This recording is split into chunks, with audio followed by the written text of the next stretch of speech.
Hai Andika, guys, di sini komponen yang paling cepat rusak dari sebuah device biasanya adalah baterai, karena masih banyak pengguna yang kurang paham cara ngecas baterai yang baik dan benar.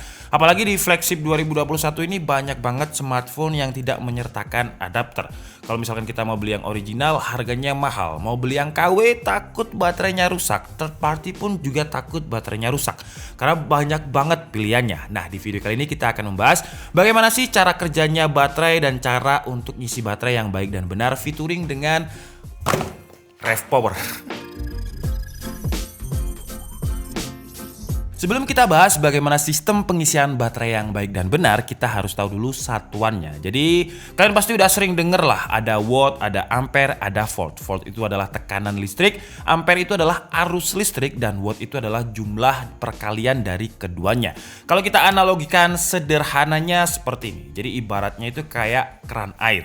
Nah, agar airnya keluar, kita pasti butuh air pertama, dan kita butuh kekuatan yang bisa mendorong air itu keluar. Untuk mendorong air itu keluar, kita butuh pompa air. Nah, sama seperti listrik, kita ibaratkan air itu adalah elektron. Nah, untuk menggerakkan elektron ini, kita butuh dua terminal. Ada terminal negatif dan juga ada terminal positif. Nah, listrik yang bergerak karena adanya kekuatan atau tekanan tadi namanya adalah voltage. Semakin besar voltage-nya, semakin besar juga tekanan listriknya. Sama seperti air, semakin besar tekanannya, ya air yang keluar itu juga semakin kencang. Sementara ampere adalah arus listrik. Seberapa besar arus listrik yang bisa keluar dari sirkuit. Ibaratnya kalau selang air, seberapa banyak satuan air yang bisa keluar dari pucuk selang tersebut. Nah, tekanan air dan juga arus air ini kalau dikalikan jadilah watt. Makanya banyak adapter itu yang pasti tulisannya 5 volt 2 ampere berarti 10 watt. Terus ada 8 volt 2 ampere berarti 16 watt dan juga seterusnya. Dan baterai device yang modern yang sekarang, entah itu tablet, smartphone, atau laptop, udah punya chip untuk mengatur arus dan tegangan listrik yang masuk. Contohnya kalau misalkan Lenovo, ada Lenovo Vintage dengan conservation mode-nya yang 60% dia akan memutus arus listriknya sendiri. Terus juga ada MSI yang 97%, terus juga ada My Asus itu 80%. Dan kalau misalkan iPhone, kalau misalkan udah 80%, ngecasnya itu lambat, 80 ke 100 itu lambat. Itu adalah tugas dari chip baterai device-nya agar mengatur biar memperpanjang umur baterainya. Intinya, kalau kita tarik kesimpulan dengan semua fitur itu tadi, ngecas sampai 100% itu nggak bagus. Karena kalau tegangannya semakin meningkat, maka penurunan kapasitas yang besar juga akan terjadi. Dan ngecas baterai yang ideal itu 30-80%. Jadi jangan sampai ngecas itu sampai 100% penuh, dan jangan sampai lupa ngecas sampai dia di bawah 20%. Jadi idealnya 30-80%, biar baterainya lebih panjang umurnya. Terus untuk mengimbangi chip dari baterai agar dia nggak overcharge atau overheat, kita juga butuh charging station yang pas. Jadi selain dari chip baterainya yang ngatur tadi, dari chargernya juga harus bisa ngatur. Makanya kalau kita lihat fenomena sekarang, banyak banget adapter atau charger dari pihak third party yang bukan original itu yang ngeklaim fitur security-nya aman untuk baterai smartphone-nya. Salah satu contohnya adalah RevPower ini. Mungkin beberapa dari kalian udah tahu tentang brand yang namanya RevPower ini. Cuman buat yang belum tahu, sesuai dengan namanya ya, RevPower, jadi brand ini memang memfokuskan produknya itu di bidang charging station. Jadi ada wireless charging, baterai, power bank, wall charger, dan charging lainnya. Bahkan kalau kalian pernah lihat kontennya Gadgetin yang tentang power bank yang bisa jadi jumper aki mobil, itu juga dari RevPower. Dan RevPower ini juga bukan brand baru, dia dimulai 2011. Jadi umurnya udah 10 tahun di USA sana, mulainya dengan produk pertamanya itu wall charger. Udah memenangkan banyak Red Dot Award juga. Jadi kalau soal kualitas seharusnya udah nggak perlu diragukan lagi. Dan tadi saya ada bilang kalau baterai sekarang itu udah ada chip untuk mengatur voltase dan juga arus listrik yang masuk. Cuman itu juga harus diimbangi dengan adapter yang baik juga. Nah, si RevPower ini punya fitur yang namanya iSmart Technology yang terdiri dari 3 fitur. Fitur pertama namanya adalah Smart Current. Smart Current ini fungsinya untuk menyesuaikan tegangan dan waktu pengecasan sesuai dengan spesifikasi dan kemampuan baterai device. Ketika si baterai menerima arus listrik biar nggak overcharge dan juga nggak overcurrent. Fitur yang kedua ada namanya Smart Voltage. Ingat ya, voltage tadi adalah tekanan listrik. Dan biasanya standarnya kabel itu memiliki 5 volt. Tapi kabel itu lama-kelamaan tekanan listriknya berkurang, entah karena digigit tikus atau udah terlalu tua. Apalagi kalau dipakai terus-menerus, kena debu, kena air, kena santet, itu bisa jadi di bawah 5 volt. Makanya kabel baru dan kabel lama itu kalau digunakan untuk ngecas device yang sama, hasilnya akan berbeda, akan lebih cepat kabel yang baru karena dia masih stabil di 5 volt. Udah tua biasanya dia turun dari 5 voltnya itu. Makanya kabel baru dan kabel lama itu biasanya speed ngecasnya beda karena ya yang lama biasanya ada penurunan voltase.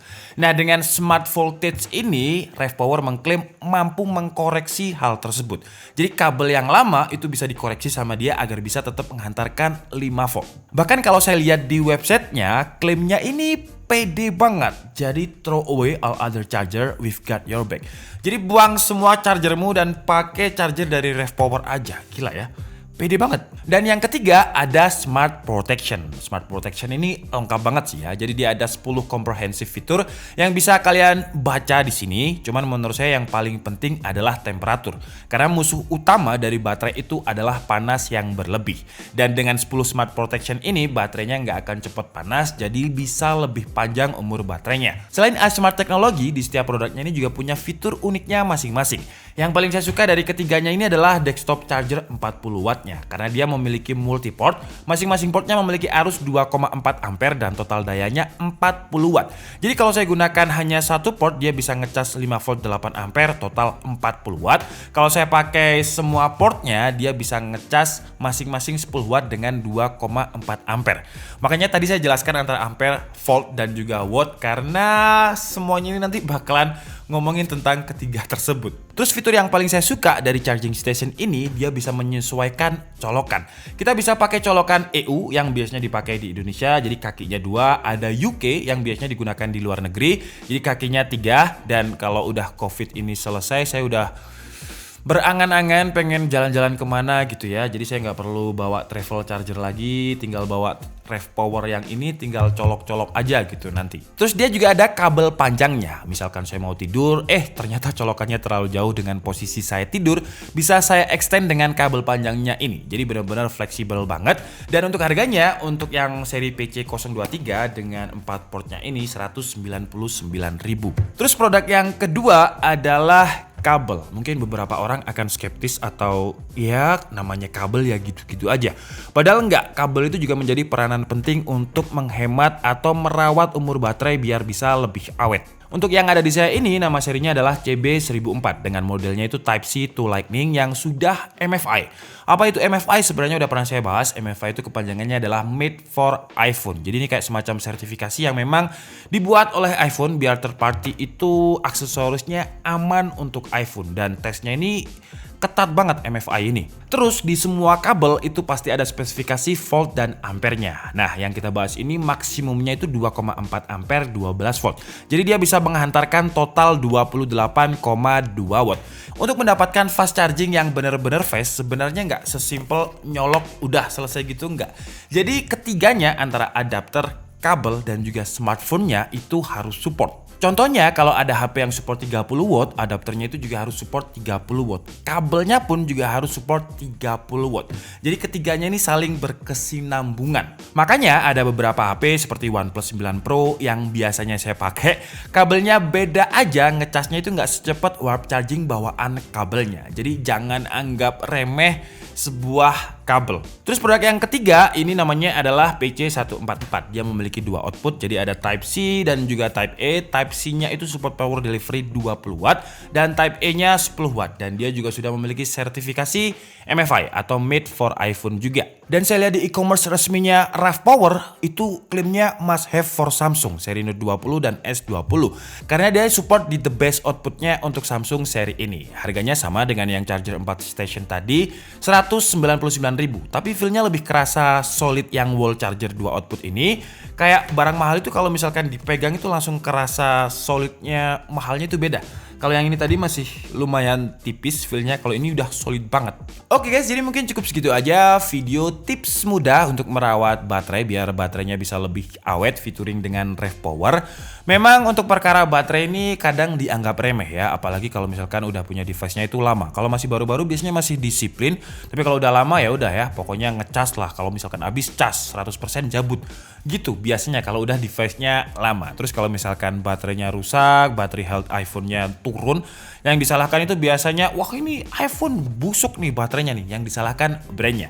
Padahal habit kita ketika ngecas itu juga harus diperhatikan. Dan produk yang digunakan untuk ngecas smartphone-nya itu juga penting agar bisa memperpanjang umur baterai. Contohnya ya Rev Power dengan iSmart teknologinya yang terdiri dari 3 fiturnya itu tadi. Memang kalau kita bandingkan dengan kabel aja ya, kabel ini harganya 169.000. Kalau kita bandingkan dengan kabel kebanyakan, dia mahal. Tapi karena safety-nya lebih oke di sini, dan ini juga kalau di boxnya ini lifetime warranty, jadi garansinya seumur hidup. Jadi harganya ya kalau dibandingkan dengan kabel-kabel lain yang bisa kalian dapatkan dengan harga 15.000, tapi kadang 3 hari atau seminggu rusak. Kabel originalnya iPhone aja punya saya itu udah kalau yang untuk iPhone 12 Pro Max ini lumayan lama, umurnya 6 bulan. Cuman yang dulu ya, sebelum Type-C to Lightning ini, paling 1 bulan udah rusak kayak gitu. Makanya kabelnya aja lumayan mahal. Tapi ya kembali lagi, karena memang tujuannya biar baterai di device kita itu bisa lebih awet.